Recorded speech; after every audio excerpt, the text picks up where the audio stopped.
오늘 말씀의 제목은 단지파의 우상입니다. 그래서 지난주부터 이제 저희가 다시 사사기 이야기를 쭉 시작하고 있는데요. 집에 가서 숙제 한번 해보셨는지 모르겠어요. 계속해서 저희가 사사기 하면서는 여러분들이 직접 본문을 보셔야 해요. 조금 깊게 보시고 거기 나와 있는 단어 하나하나, 여러분들 하나님의 말씀은 모든 것이 하나님의 영감으로 주어진 것이요, 예수님 스스로도 뭐라고 말씀하셨어요? 그 점과 획도 이루어지지 않을 것이 없다라고 얘기를 했는데, 우리는 그냥 대충 줄거리 알았으니까 만족하고 넘어가는 경우들이 너무 많은 것 같아요. 근데 그럴 것이 아니라 말씀을 볼 수 있는 기회가 이렇게 주어졌을 때에 여러분들 여기 나오는 단어들 하나하나, 표현들 하나하나를 정말로 하나님이 왜 여기에 성경으로 기록해 놓으셨을까를 목사가 숙제 냈기 때문이 아니라 하나님이 이 말씀으로 나를 초대하시는구나, 하나님이 이 말씀을 가지고 나를 만나기를 원하시는구나 라는 그런 믿음을 가지고 이 말씀에 여러분들이 다가가실 수 있기를 바랍니다. 어쨌든 지난주에 저희가 17장 이야기를 시작했는데요. 17장의 이제 주인공이라 그래도 뭐 이렇게 썩 본받을 만한, 권장할 만한 그런 주인공은 아니죠. 미가라고 하는 사람이 주인공으로 등장합니다. 어머니의 돈을 훔쳤다가 그 돈에 대해서 어머니가 저주하는 것을 듣고 어머니에게 돌리니까 어머니가 다시 그걸 아들한테 주면서 여호와의 이름으로 축복하는데, 그 돈으로 뭘 만들라 그래요?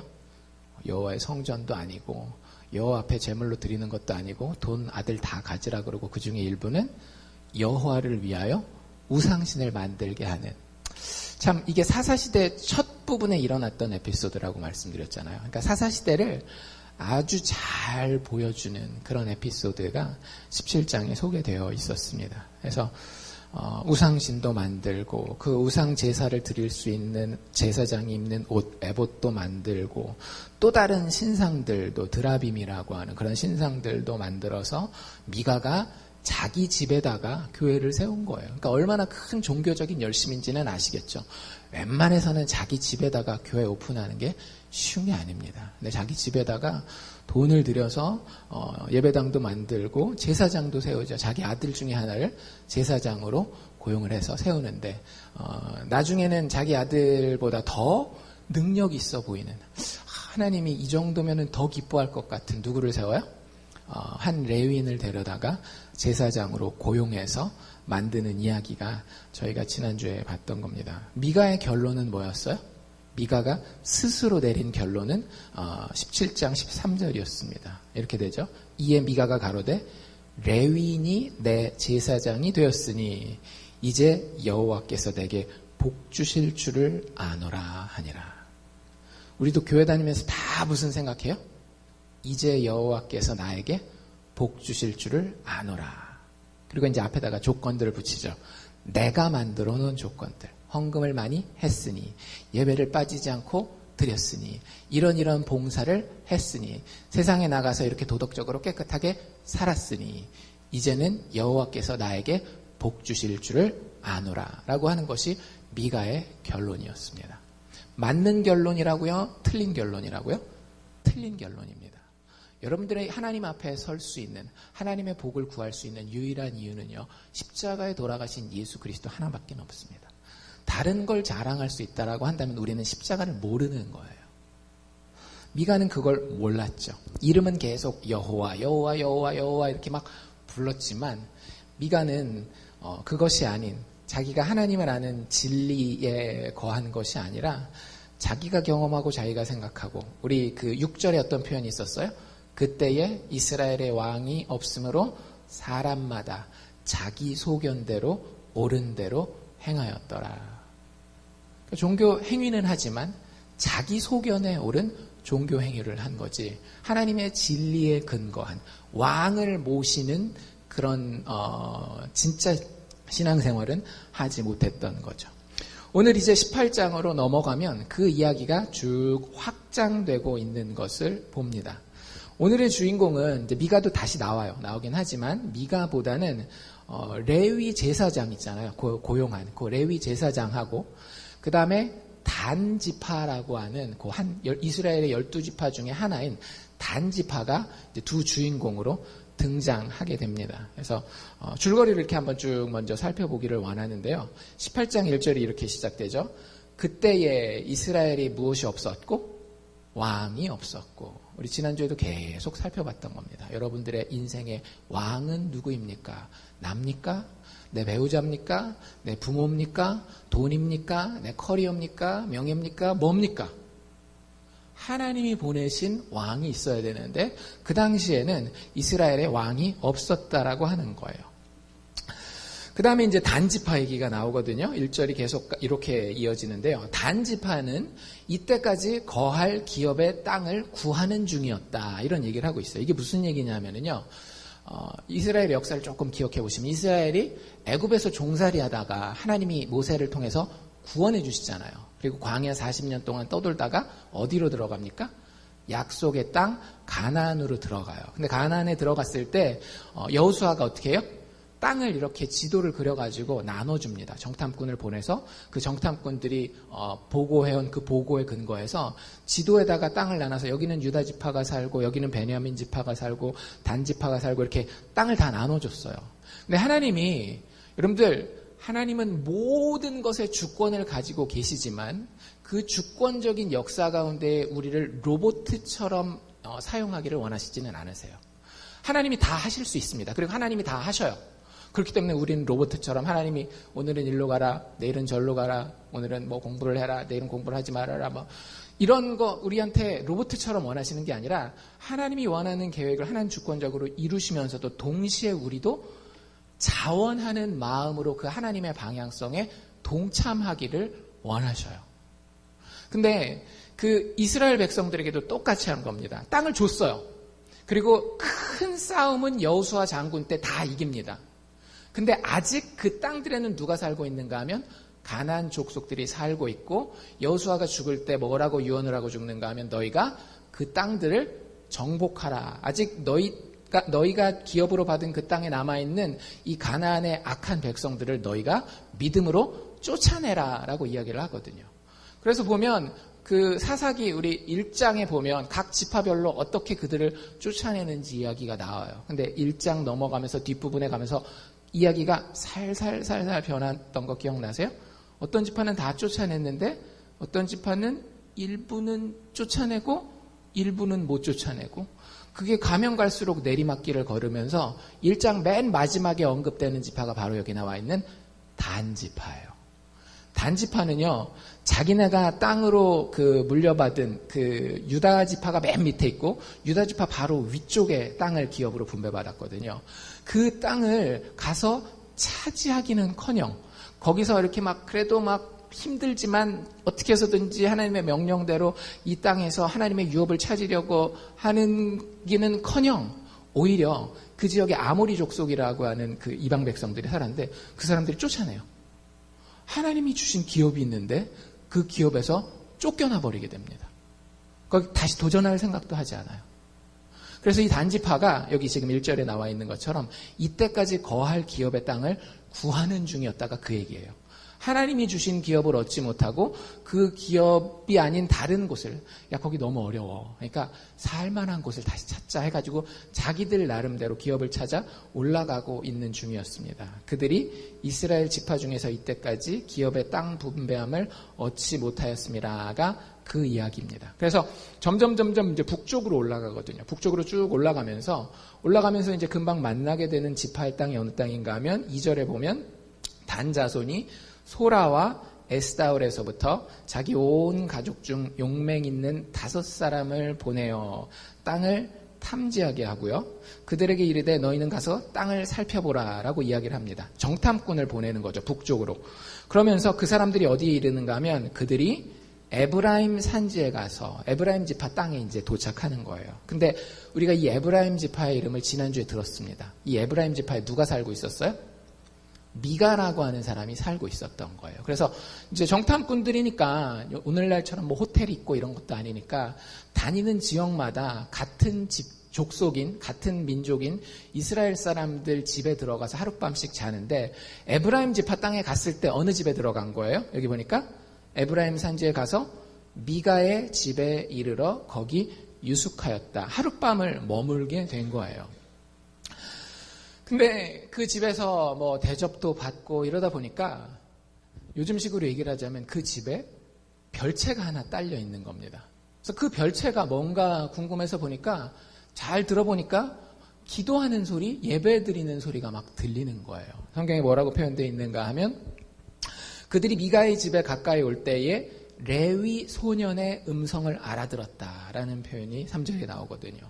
아, 저기 기도하는 장소인가 봐, 기도하는 집인가 봐, 아니면 뭐 집에 만들어 놓은 예배처소인가 봐, 이걸 이제 알게 된 거죠. 들어가 봤더니 이 사람 진짜 레위인인 거예요. 그냥 다른 그 일반 지파도 아니고 하나님의 성막을 섬기는 레위인이 그 안에 있는 걸 발견하게 됩니다. 그래서 대화를 나누죠.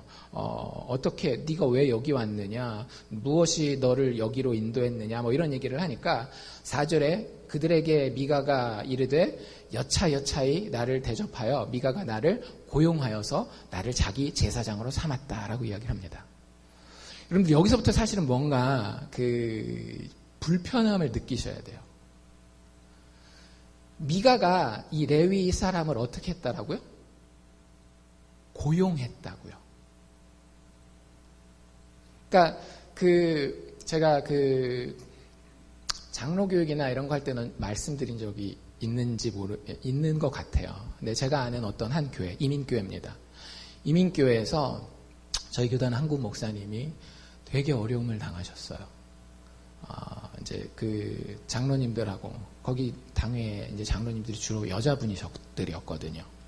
여자 장로님들하고 굉장히 문제가 좀 있어가지고 이 목사님은 말씀대로만 전하려고 했고 그분들은 이제 그거에 대해서 좀 별로 마음에 안 들어 하셨어요. 그냥 목사님이 하나하나 개인적으로 인간적으로 좀 챙겨주셨으면 하는 그런 기대가 있는데 목사님 또 그런 건 또 안 하셨거든요.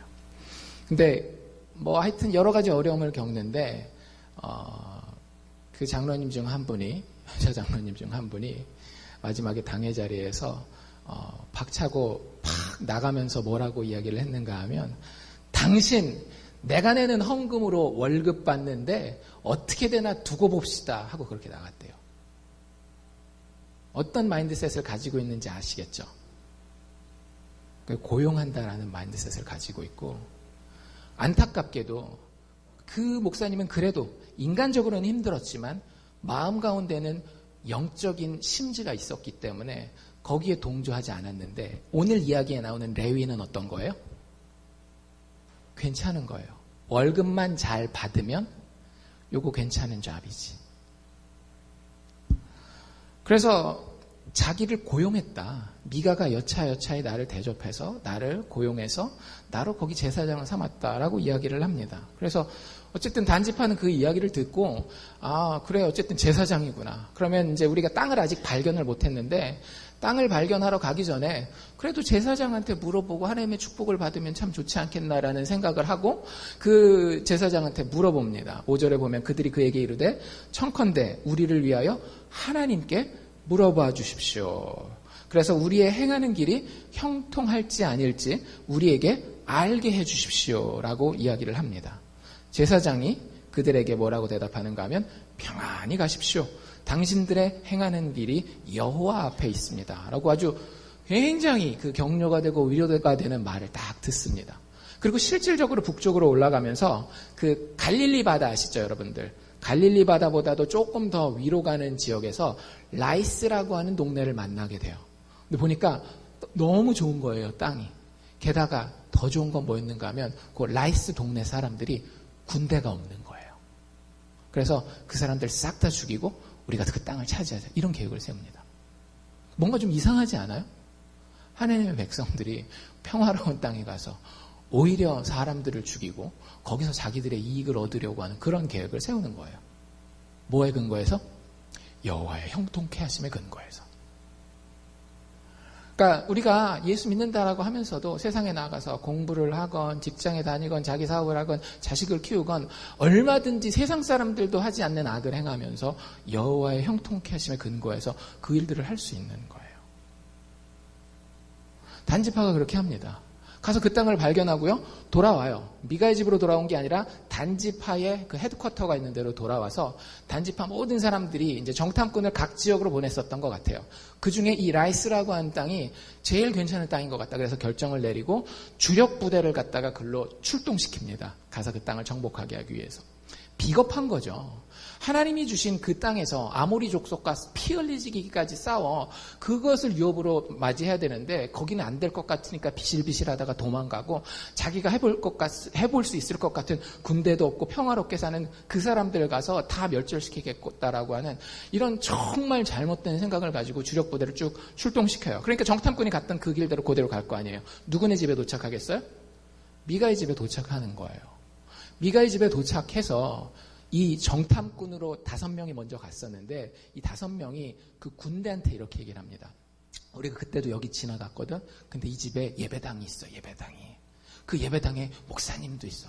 물론 목사님과 제사장은 다릅니다. 근데 이해를 쉽게 하기 위해서 그냥 설명을 그렇게 드리는 거예요. 이 집에 목사님도 있어. 그 목사님 축복기도 해줬더니 야 우리가 그 이 라이스 땅을 발견했단 말이지. 이렇게 얘기를 하는 거예요. 그러면서 은근슬쩍 이렇게 얘기를 합니다. 군인들이요. 무슨 일을 할지 알지? 무슨 일을 하기를 원하는 거겠어요? 그 영빨 좋은 목사님 뺏어와. 이런 얘기하는 거예요. 실제로 이 사람들이 가서 그 레위인을 뺏어옵니다. 14절부터 보면 라이스 땅을 탐지하러 갔던 5사람이 그 형제들에게 말하여 가로되 이 집에 에봇과 드라빔과 새긴 신상과 부어 만든 신상이 있는 줄을 너희가 아느냐. 그런즉 이제 너희는 마땅히 행할 것을 생각하라. 라고 이야기를 합니다. 17절로 넘어가면 땅을 탐지하러 갔던 5사람이 그리로 들어가서 새긴 신상과 에봇과 드라빔을 부어 만든 신상을 취할 때에 제사장은 병기를 들고 있던 600명과 함께 그 문 입구에 있게 됩니다. 미가가 막 따지거든요. 니들 우리 집에 와가지고 뭐 하는 거냐? 근데 야 죽기 싫으면 가만히 있어 하고 자기들이 필요한 걸 다 뺏어가는 거예요. 그리고 이 제사장이랑 이야기를 하는데 뭐 이렇게 얘기를 하죠. 너 우리한테 죽을래? 아니면 우리 따라가서 우리의 제사장이 될래? 참 이상하죠. 결국에 자기들을 축복해줘야 되고 자기들의 영적인 리더가 돼야 되는 사람마저도 막 협박하고 있는 거예요. 우리가 하고 싶은 대로 할 수 있도록 네가 기도해줘야 될 거 아니야. 하나님의 음성을 들어서 우리한테 이 무조건 우리가 원하는 얘기를 해줘야 될 거 아니야. 이런 식으로 결국에는 이 제사장을 데리고 갑니다. 그 이후에 이들은 더 북쪽으로 올라가서 라이스 땅을 점령하고요. 그 라이스의 도시 이름도 자기네 지파 이름인 단으로 바꿔요. 그래서 이 단이 이스라엘의 가장 최북단 도시가 됩니다. 오늘 저희가 집중하기 원하는 부분은 이야기가 이제 그렇게 끝나거든요. 18장 뒤에. 집중하기 원하는 부분은 어딘가 하면 이 레위인에 대한 이야기예요. 레위인. 이 레위인은요. 여러분들 잘 생각해 보시면은요. 처음부터 뭔가가 굉장히 잘못된 사람입니다. 왜냐하면 레위인은 일단 뭘 중심으로 살아야 되는 사람이에요. 하나님의 성막을 중심으로 살아야 되는 사람들이었습니다. 그리고 광야에서 떠돌 때마다 그 하나님의 성막에 대한 각자 맡은 임무들을 감당하게 되고요. 약속의 땅에 들어와서는 하나님이 분배한 땅 중에 레위인들이 가서 살아야 되는 땅들이 있어요. 각 지파별로 어느 지파에서는 어디, 어느 지파에서는 어디. 왜냐하면 그래야 하나님의 율법을 알려줄 수가 있기 때문에 어떻게 하나님을 예배하며 하나님이 좋아하는 것이 무엇인지 하나님이 싫어하는 것이 무엇인지를 각 지파들이 다 흩어져 있으니까 그 예루살렘 성막에는 예루살렘이 아니라 그 당시에 이제 실로에 있었거든요. 실로의 성막에는 1년에 몇 번도 가기 힘들거든요. 그러니까 평상시에 하나님의 뜻을 알고 하나님의 뜻대로 살아가도록 도와주는 임무를 가진 사람들이 그 당시에 레위 사람들이었던 거예요.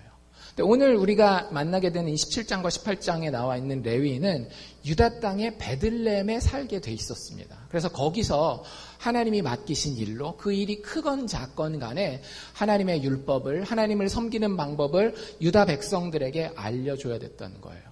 근데 이 레위인에게는요 더 큰 꿈이 있었던 거예요. 하나님의 명령보다 더 큰 꿈이 있었던 겁니다. 그냥 베들레헴에 있어봤자 뭐 찾아오는 사람들도 얼마 없고 내가 이렇게 뭐 하나님의 율법을 얘기를 해도 뭐 사람들이 그렇게 뭐 존경해 주는 것 같지도 않고 그래서 정처 없이 길을 떠납니다. 더 나은 뭔가가 있을 텐데라고. 그리고 누구네 집에 도착한 거예요? 미간의 집에 도착한 거예요. 자기 자신의 자리를 벗어나서 더 삶을 추구하다가 더 나은 삶을 추구하다가 에브라임 그 산지에 있는 미가의 집에 도착합니다. 지난주에 저희가 간단하게만 이야기하고 지나갔는데 17절에 보면 미가가 이 레위인을 잡기 위해서 이렇게 딜을 제시를 해요. 10절인데요. 17장 10절에 뭐라고 되어 있는가 하면 미가가 그에게 이르되 내가 나와 함께 거하여 나를 위하여 아비와 제사장이 되라 라고 얘기를 하면서 그 쉽게 얘기하자면 패키지를 제시하는 거죠. 어떻게 패키지를 제시하는가 하면 내가 해마다 1년에 은 10개와 은 13개입니다. 그리고 의복 한 벌, 의복 한 벌은 아주 좋은 옷을 이야기를 하는 거예요. 코트, 고급 코트 같은 거 있죠. 그거 하나 1년에 한 벌씩 주겠다. 그리고 숙식은 내가 다 100% 무료로 제공해 주겠다라고 이야기를 한 거예요. 레위인이 어떻게 했을까요? 흡족하게 생각하고 들어갔다라는 표현이 나와 있습니다. 하나님의 사명과 하나님의 뜻을 본 것이 아니라 자신을 만족시킬 수 있는 조건을, 베들레헴에서의 삶은 자신을 만족시키지 못했어요. 존경도 받지 못하고 경제적인 유익도 없었습니다. 돌아다니다가 드디어 미가의 집에서 뭘 발견한 거예요? 내가 이 집에서 아비처럼 존경받는, 여기서 아비는 나이로는 안 되죠. 나이로는 미가가 훨씬 더 많습니다. 그럼에도 불구하고 아비라는 표현을 쓰는 이유는 아비처럼 존경받고 게다가 여기 연봉 이렇게 많이 준다니까 연봉 잘 받는 이 포지션, 내가 드디어 찾던 자리가 나타났구나라고 해서 거기에서 자기가 제사장이 되는 거예요. 하나님의 부르심이 중요한 것이 아니고 하나님의 뜻이 중요한 게 아니고 나한테 얼마나 도움이 되는지, 나를 얼마나 만족시키는지가 훨씬 더 중요한 기준이었던 겁니다. 베들레헴에서 만족받지 못했던 것을 에브라임 산지 미가의 집에서 은 13개과 옷 한 벌로 만족해서 머무르게 되는 거죠. 근데 거기 머무르나요? 그렇지 않죠. 아까 저희가 읽은 데 보면 어떻게 했더라고요? 단지파가 돌아다니다가 그 미간의 집에 왔다라 그랬잖아요. 그때 아까 저희가 읽은 19절 20절에 나와 있는데 단지파가 또 다른 딜을 제안합니다. 뭐라고 제안해요? 이 레위인에게 야, 너 한번 생각해봐라. 미가의 집에서 존경받으면서 제사장 하는 거랑 단지파에서 존경받으면서 제사장 하는 거랑 뭐가 더 낫겠냐? 요즘식으로 얘기하면 이런 거예요. 너 요만한 작은 개척교회에서 목회하는 게 더 낫겠냐? 아니면 큰 수천 명 모이는 대형교회에서 목회하는 게 낫겠냐? 라고 딱 물어본 거예요. 미가의 집에 있던 이 레위인이 조금 고민을 했는지 안 했는지는 잘 모르겠지만 결국 결론은 어떻게 내려요? 더 큰 물에 나가서 노는 것이 나에게 더 큰 만족을 가져다 주리라는 결론을 내립니다. 참 재밌는 표현은요, 씁쓸한 표현이죠. 20절에 제사장이 마음에 기뻐하였다라고 얘기를 하고 있어요. 하나님의 부르심이 중요한 것이 아니라 나를 얼마나 만족시킬 수 있느냐가 훨씬 더 중요했던 겁니다. 그래서 기뻐하면서 더 큰 제사장님이 되기 위해서 단지파의 제사장으로 승진해 올라갑니다. 여러분들, 이 사람의 이름이 뭔지 혹시 아세요? 계속 레윈 이렇게 나와 있죠. 그렇죠? 그런데 재밌는 건 이 사람의 이름이 이야기가 다 끝나고 나옵니다. 굉장히 문학적으로 의도적인 거예요. 이야기가 다 이렇게 어떤 선입견을 가지지 않고 이 사람을 보게 하기 위해서 일단은 그냥 레윈 이렇게 표현하다가 이야기가 다 끝나고 결론을 알고 난 다음에 이 사람의 이름을 소개해요. 아세요? 별로 그렇게 유명하진 않아요. 요나단입니다. 우리가 아는 요나단은 다윗의 친구 요나단인데 그 요나단은 아니고요. 요나단이에요. 그냥 이 사람의 이름이. 근데 더 놀라운 건 뭔가 하면 제가 뒤에 30절을 한번 읽어드릴 테니까 거기 그 사람 이름이 나와 있는데 이렇게 소개되고 있습니다. 단 자손이, 단지파가 자기를 위하여 그 새긴 신상을 세웠고, 이거 아시죠? 미가의 집에서 뺏어왔으니까 모세의 손자 게르솜의 아들 요나단과 그 자손은 단 지파의 제사장이 되어 이 백성이 사로잡히는 날까지 이르렀더라. 요나단 이름 나왔죠. 근데 이 요나단의 이름을 소개하기 전에 이 사람 족보를 이야기를 하네요. 아버지 이름이 뭐래요? 옛날 성경 가지신 분들은 게르손이라고 돼 있을 거고요. 개정이나 그 이후에 나온 성경은 게르솜이라고 돼 있을 겁니다. 히브리어 원어를 보면 미음 받침이 맞아요. 게르솜이에요. 게르솜이 누구냐? 게르솜은 아주 유명한 사람의 아들이에요. 그럼 그 할아버지를 쫓아가 보면 되겠죠. 요나단의 아버지는 게르솜이었고 할아버지는 누구래요? 모세래요. 모세 아세요? 교회 다니시면 모세 정도는 아시겠죠. 하나님의 백성을 400년 동안 종살이 하던 이집트에서 혈혈단신 이끌고 목숨 걸고 구원해낸 자가 바로 모세예요. 그 모세의 직계 손자 요나단. 그가 하고 있는 행태를 여러분들 보십시오. 자신의 이익과 야망만을 따라서 너무나 쉽고 자연스럽게 인생이 이렇게 스무드할 수가 없어요. 여러분들 인생이 참 이렇게 잘 스무드하게 부드럽게 이어지고 있습니까? 성경은 그것에 대해서 그렇게 중요하게 보지 않아요. 여러분들이 얼마나 바른 자리에 있느냐가 중요합니다. 오히려 성경은 우리가 바른 자리에 있을 때 반드시 핍박을 받을 것이라고 얘기를 하거든요.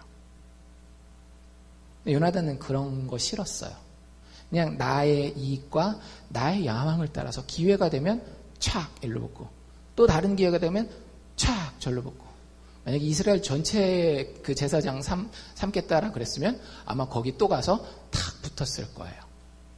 요나단의 기준에서 성경의 많은 위대한 인물들은요 다 실패자들이에요. 요나단처럼 사는 사람들에게. 노아 같은 경우 여러분들 기억나세요? 노아가 얼마나 위대한 사람입니까? 방주를 태워서 인류가 멸종하는 것을 막은 사람 아니에요? 근데 노아가 120년 동안 방주를 지으면서 하나님이 이 세상을 멸망할 겁니다 해가지고 구원한 사람이 몇 명인지 아세요? 120년 동안 설교했다니까요.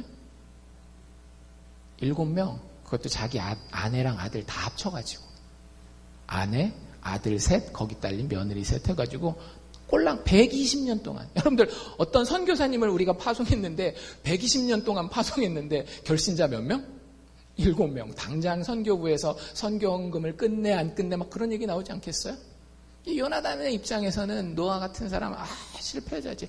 기회가 있을 때 탁탁 잡아가지고 사람들 딱딱 배 태우고 이랬어야 되는데 뭐 한 일이 없네. 이렇게 되는 거예요. 예레미야 같은 대선지자도 요나단의 기준 앞에서는 뭐 그냥 탁탁 나가 떨어집니다.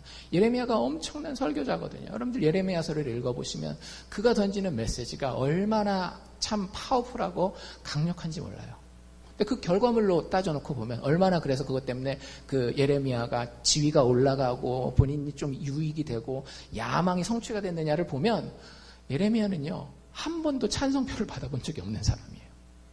자기 친구가 됐건 자기 백성이 됐건 다 이방 적들이 됐건 결국에는 자기 백성의 손에 죽습니다. 예레미야는 그 누구도 기뻐하게 하지를 못했어요. 단 한 명을 제외하고는 하나님 한 분 제외하고는 누구도 기쁘게 하지 못했습니다. 요나단의 입장에서는 엄청난 실패자죠. 한 발짝 더 나가면 우리 예수님은 어때요? 하나님의 아들로 이 땅에 오셨어요. 근데 예수님이 교회 개척 하나라도 하셨나요? 하나도 못하잖아요. 예수님 교회 개척이 다 된 줄 알고 12명의 코어 멤버를 모아놨더니 어떻게 됐어요? 교회 개척의 제일 중요한 순간에 다 도망가 버리잖아요. 교단을 만든 것도 아니고 뭐 큰 무브먼트를 뭐 나중에 제자들이 하긴 하지만 예수님 당대에 아무것도 된 게 없어요. 책 한 권을 출판했나 뭐 누구한테 그렇게 뭐 결국에는 죽을 때 어떻게 죽어요? 십자가에 못 박혀서 정말로 외롭게 돌아가시잖아요. 그 예수도 요나단의 입장에서는 실패자예요.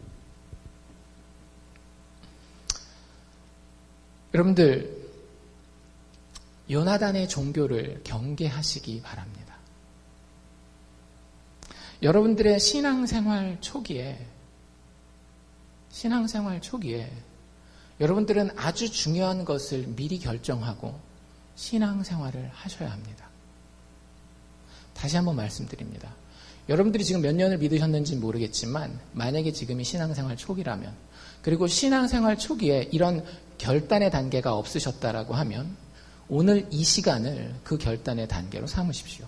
선택은 여러분들에게 무조건 달려있어요. 제가 여러분들한테 강요할 수도 없고 제가 막 설득한다고 여러분들이 변하지도 않는다라는 거 알아요. 하지만 성령의 도우심을 구하시고 바른 선택을 하실 수 있으면 하는 것이 목회자의 마음입니다. 여러분들 앞에 두 개의 종교가 있습니다. 하나는 요나단의 종교고요. 하나는 참 기독교예요. 요나단의 종교를 다른 말로 표현하면은요, 실용주의 기독교입니다. 여러분들 실용주의가 뭔지는 아시죠? 말 그대로 굉장히 실용적으로 써먹을 수 있는 종교가 실용적으로 써먹을 수 있는 지식이 진리다라고 이야기하는 것이 실용주의예요. 나한테 실제로 도움이 되는 게 진리요 선입니다라고 이야기를 하는 거예요. 그래서 실용주의 기독교에서는 뭐가 중심이 되는가 하면 인간이 중심이 돼요. 나한테 도움이 되느냐 안 되느냐, 이게 실용주의 기독교요. 요나단의 종교였습니다. 조금 어려운 말로 이 실용주의 기독교를 표현하면은요, 인본주의라고 이야기를 합니다. 인간이 중심이 되는 기독교. 이름은 기독교라고 불렀지만 사실은 기독교가 아니에요. 여러분들 인본주의 기독교의 존재의 목적이 뭔지 아세요? 인본주의 기독교에서 얘기하는 모든 존재들이 가진 목적이 하나 있습니다. 그게 뭘까요? 인간의 행복. 와, 가짜 기독교의 최고의 핵심 가치가 뭐라고요? 인간의 행복입니다. 인본주의의 가치는요, 여러분들 지식적으로 우리와 그렇게 다르지 않아요. 지식적으로 거의 똑같지만 신앙생활 초기에 무엇을 목적으로 삼는가 하면 모든 존재의 목적은 인간의 행복이라고 이야기를 하는 거예요. 인본주의가 돈을 추구하거든요. 인본주의가 명예를 추구하고 권력을 추구하고 내 가족만 챙기는 부족주의를 추구하고, 근데 그것이 무엇이 되었건 그것을 추구하는 이유는 뭐냐 하면요, 그것이 나를 얼마나 행복하게 할 수 있는지냐에 따라서. 어떤 사람은 돈이 나를 행복하게 할 수 있다라고 생각해서 돈을 추구하는 거고요. 어떤 사람은 권력이 나를 행복하게 할 수 있다라고 생각해서 권력을 추구하는 거고, 어떤 사람은 내 부족주의, 내 가족을 챙겨서 가족이 잘 되는 걸 보면 그게 나를 행복하게 할 수 있다라고 생각해서 그 가족의 행복을 추구를 하는 거예요. 근데 여러분들 무엇이 되었건 간에 나의 행복을 추구하고, 그리고 심지어는 뭐까지 거기에 사용하는가 하면 종교 행위까지도 거기에 사용하는 겁니다. 내가 하나님을 믿는 이유는 뭐냐? 결국은 나의 행복을 위한 거예요. 실용주의 기독교가 절대 이단 교리를 가지지 않습니다. 실용주의 기독교도 예수님이 이 땅에 성육신 하셨다라고 믿어요. 하나님 이 땅에 인간의 몸을 입고 왔다라고 믿어요. 실용주의 기독교도. 실용주의 기독교도 예수 그리스도께서 죄인을 위해 죽었다라고 믿어요. 실용주의 기독교도 예수님이 죽은 자 가운데서 진짜 몸으로 다시 살아났다라고 믿습니다. 모든 영들이 존재하고 천사가 존재하고 하나님이라는 분이 분명히 있다라고 하는 걸 실용주의 기독교도 믿어요. 그런데 어떻게 믿느냐? 예수님이 이 땅에 내려오셔서 성육신 하신 것은 나의 행복을 위해서 하신 거예요. 예수님이 이 땅에서 죽어주신 것은 나의 행복을 위해서 죽어주신 거예요. 예수님이 그 죽은 가운데서 부활하신 것도 나의 행복을 위해서 그런 거예요. 모든 천사들이 존재하는 것도 나의 행복을 위해서 그런 거예요. 하나님이 존재하시는 이유마저도 나의 행복을 위해서 그런 거예요. 여러분들, 예수 믿는 초반에 이것을 결정해야 합니다. 하나님이 여러분들의 행복을 위해서 존재하십니까? 만약 그렇다라고 한다면 여러분들의 종교는 도덕적으로 논리적으로만 따져도 이기심의 극치입니다. 결국에 모든 것의 유익은 누가 보는 거예요? 내가 보는 거 아닙니까?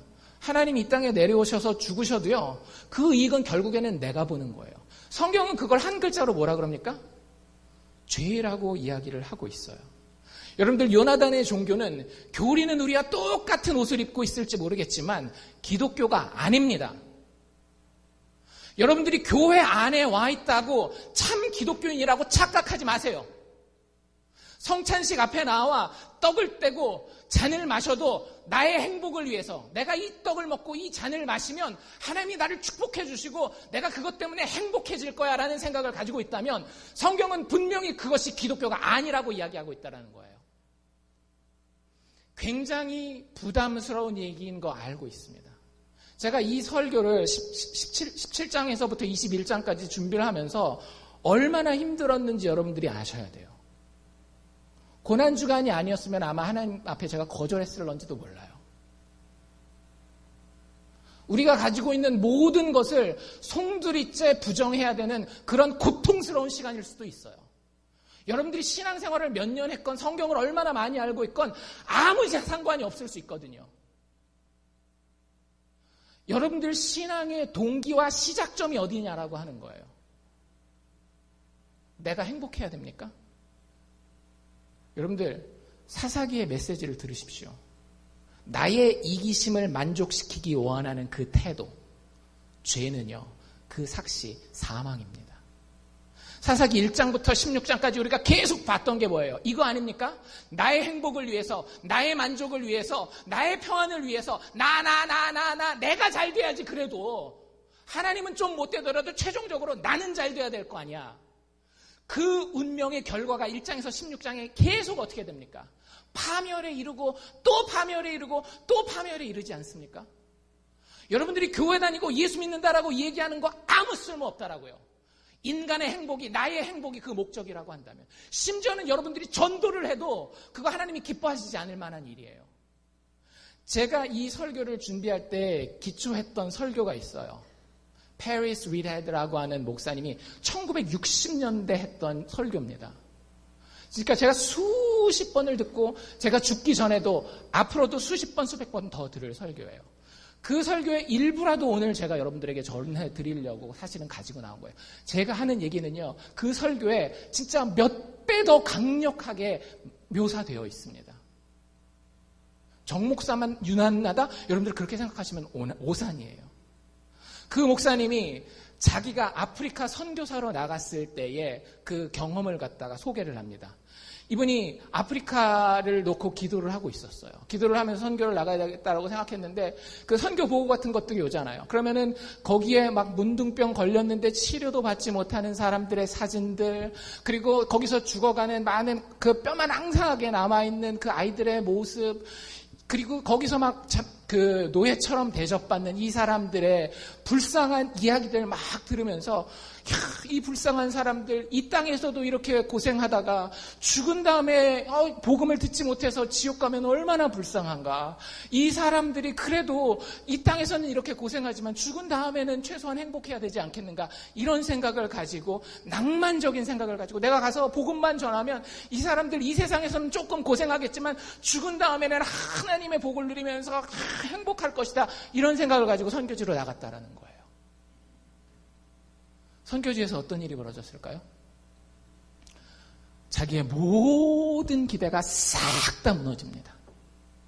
자기는 자기가 가기만 하면 이 아프리카 땅에 있는 이 미개한 사람들이, 자기 기준에는 이 미개한 사람들이 그 복음에 목말라서 그 복음이 뭔지 몰라서 기다리고 있어서 복음을 이야기만 하면 성경을 더 가르쳐 주십시오. 하나님을 우리가 더 알기를 원합니다. 막 이럴 줄 알았거든요.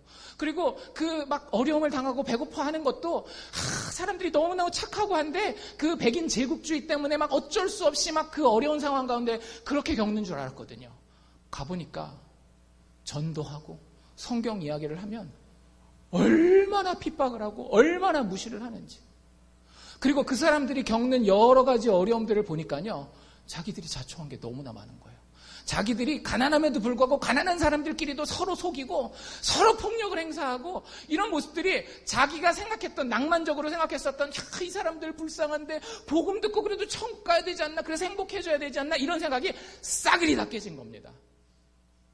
복음을 듣기 싫어하는 죄인들의 모습으로 살아가는 것을 그저 만족하고 좋아하는 이 사람들, 아무리 내가 복음을 전해줘도 그 복음에 대해서 깨달을 생각이 전혀 없는 죄 가운데 머무는 것이 훨씬 더 나은 그런 사람들이 자기를 기다리고 있다는 거예요. 이분이 선교사 사역을 가서 얼마나 실망을 했는지 하나님 앞에 매일 엎드려서 원망의 기도를 합니다. 하나님, 저를 여기에 왜 보내셨습니까? 보니까 이 사람들 멸망받을 죄인들이 많습니다. 내가 오느냐 안 오느냐가 중요한 게 아니지 않습니까? 왜 내 시간, 내 에너지, 내 젊어를 여기에 바치게 나를 여기에 선교지에 부르셨습니까? 맨날 며칠을 갖다가 하나님 앞에 이렇게 불평하면서 기도했어요. 어느 날 이분이 180도 바뀌는 응답을 받습니다. 기도의 자리에 문 닫고 엎드려 기도하고 부르짖는데 하나님 이렇게 말씀하시는 게 음성으로, 감동으로 들리는 거예요.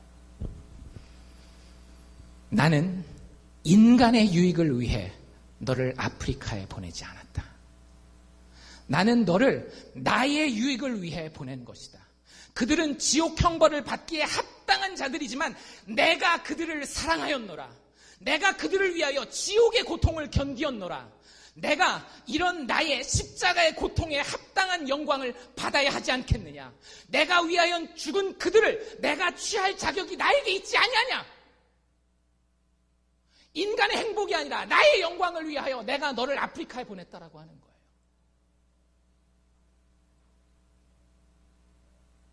여러분들, 이게 참 기독교입니다. 인생의 목표는 나의 행복이 아니에요. 인생의 목표는 십자가의 아름다움을 깨닫고 감격한 자들이 하나님께 영광 돌리는 것만을 목표로 하는 것. 그것이 참 기독교입니다. 교리는 똑같을 수 있겠죠. 성경이 하나님의 말씀이며 예수님이 우리의 구원자이시고 성령께서 우리의 삶을 다 할 수 있어요. 뭐 때문에 하십니까? 뭐 때문에 하십니까? 인간의 행복입니까? 아니면 예수 그리스도를 십자가에 죽기까지 보내주신 그 하나님의 영광 때문입니까? 참 기독교는 하나님이 중심이 되는 기독교입니다. 이걸 다른 말로는 신본주의라고 이야기를 합니다. 인간이 근본이 되는 기독교 있어요. 하지만 그것은 성경의 기독교가 아닙니다. 하나님이 예수 그리스도를 통해 드러난 그 하나님의 영광이 목표가 되는 그 종교가 참 기독교요, 신본주의 기독교라고 이야기를 하는 겁니다. 모든 존재의 목적은 아버지의 영광을 위해서예요. 예수 그리스도께서 이 땅에 성육신 하시는 것도 아버지의 영광을 위함이고, 예수께서 죄인들을 위하여 죽으신 것도 자비로우신 그 아버지의 영광을 위해서이고, 예수께서 죽음 가운데 다시 살아나신 것도 그 아버지 하나님의 영광을 위해서 그런 거예요. 죄인을 사랑하여 십자가에 죽을 수 있는 그 신, 그 신을 진짜 만나서 그 신이 아름답고 그 신이 영광받는 것으로만 만족할 수 있는 자들, 그들을 기독교인이라고 부르는 겁니다. 기독교인들은 이렇게 고백합니다. 주 예수여, 내가 당신께 순종하겠습니다. 당신을 사랑하겠습니다. 당신을 섬기겠습니다. 내가 가는 길의 끝이 지옥이라 할지라도, 내가 가는 그 길의 끝이 지옥이라 할지라도, 내가 살아있는 한 나는 당신이 나에게 원하는 것만 하겠습니다. 주님, 당신은 사랑받을 만하십니다. 순종받을 만하십니다. 섬김받을 만하십니다. 나는 거래하면서 당신께 나아가지 않겠습니다. 여러분들, 아브라함의 이야기를 쉽게 생각하지 마십시오. 아브라함이 제단 위에 이삭을 올려놓을 때에, 그래, 하나님이 분명히 안 죽이시겠지, 내가 뭐 칼로 내리는 척만 하면 하나님이 거기에 속아서 이제는 됐다라고 살리시겠지. 아브라함이 만약에 그런 생각을 가졌다면요, 이삭은 죽었어요. 여러분들, 우리의 신앙이 똑같은 겁니다. 여러분들, 지옥 가기 싫고 천국 가고 싶으십니까? 그래서 예수 믿으시는 겁니까? 제가 정확하게 말씀드리죠. 여러분들, 천국 못 갑니다. 내가 지옥 가기 싫고 죽은 다음에 천국을 가야 돼서, 이걸 뭐라 그러는가 하면 죽음 이후의 인간의 행복을 추구하는 행위라 그러는 거예요. 죽음 이후에도 여전히 뭐가 중심이 되는 거예요? 인간의 행복. 휴머니즘, 인본주의. 죽은 다음에도 내가 행복해야 되기 때문에 나는 지옥에 갈 수 없는 거예요. 천국에 가야 되는 거예요. 단언하건대 그 사람 천국 못 갑니다. 그 사람의 이삭은 죽게 돼 있어요. 다시는 살아나지 못합니다. 여러분들 하나님 앞에서 이렇게 고백하시렵니까? 예수 그리스도께서 십자가에 죽어주시는 죄인을 위하여 신이 어떻게 저럴 수가 있을까? 그 아름다움을 바라보니 내가 모든 것 다 내려놔도 그분의 영광만 높아질 수 있다라고 한다면 내 인생은 그것으로 만족한다. 내가 가는 그 길의 끝이 지옥이라 할지라도 내가 살아있는 한 그 하나님의 영광만이 내 인생의 목표가 되리라. 내가 지옥 가겠습니다. 하나님의 영광을 위해서라면 내가 지옥도 가겠습니다. 그런데 그 사람이 천국 가는 겁니다. 교회 다니면서 우리는 기독교를 너무나 쉬운 곳으로 변질시켜버렸어요. 인간이 인간을 대하면서 저도 이 설교를 준비하면서 참 많이 회개했습니다. 내가 도대체 어디까지 양보했길래 우리 교회에 아직도 인간의 행복이 자기의 신앙생활의 목표인 것처럼 생각하고 말하고 행동하는 사람들이 있을까? 내가 정말 사건 목자 아닌가? 여러분들, 인간의 행복 내려놓으십시오. 인간의 행복보다 더 큰 십자가의 아름다움이 여러분들에게 아직도 보이지 않는다라고 한다면 여러분들 예수 믿는 게 아니에요. 성찬식에 참여한다고, 예배에 참여한다고, 그저 성경 말씀 몇 장이나 끄적끄적 읽었다고 그게 예수 믿게 하는 게 아니라고요. 예수가 정말 아름다운 사람은 내 생명이 아름답지 않습니다. 인간의 행복이 별로 아름답지 않아요. 하나님 우리 행복하지 않기를 원하시나요? 아니에요. 그건 아니에요. 하지만 하나님이 우리에게 원하시는 인간의 행복은 by product, 부산물에 필요한 거예요. prime product, 하나님이 주로 우리에게 생산하기 원하시는 것은 우리의 삶을 통한 하나님의 영광인 겁니다. 여러분들이 공부를 하든지, 여러분들이 직장에 나가서 일을 하든지, 자식들을 키우든지, 교회에 나가서 봉사를 하든지, 모든 여러분들의 존재의 목적은 하나님의 영광이어야 참 그리스도인으로서 그 자리에 서 있는 것입니다. 다시 한번 우리 스스로에게 물어봅시다. 나는 왜 예수를 믿는다라고 하는가? 제가 저희 교회 보니까 예배 드리는 분들은요, 다 예수 믿는다고 해요. 오케이, 제가 인정합니다. 여러분들 스스로에게 물어보세요. 왜 나는 도대체 예수 믿는다라고 이야기하는가? 나의 행복을 위해서? 아니면 하나님의 영광을 위해서? 지옥불 피하고 천국에 들어가 죽은 다음에도 행복을 누리기 위해서? 이 세상에서 신에게 받을 저주와 불이익은 피하고 이 세상에서 하나님의 신의 축복과 이익을 얻기 위해서 이 땅에서의 인간의 행복, 죽은 다음에 인간의 행복이 여러분들로 예수 믿는다라고 고백하게 하십니까? 요나단의 종교입니다.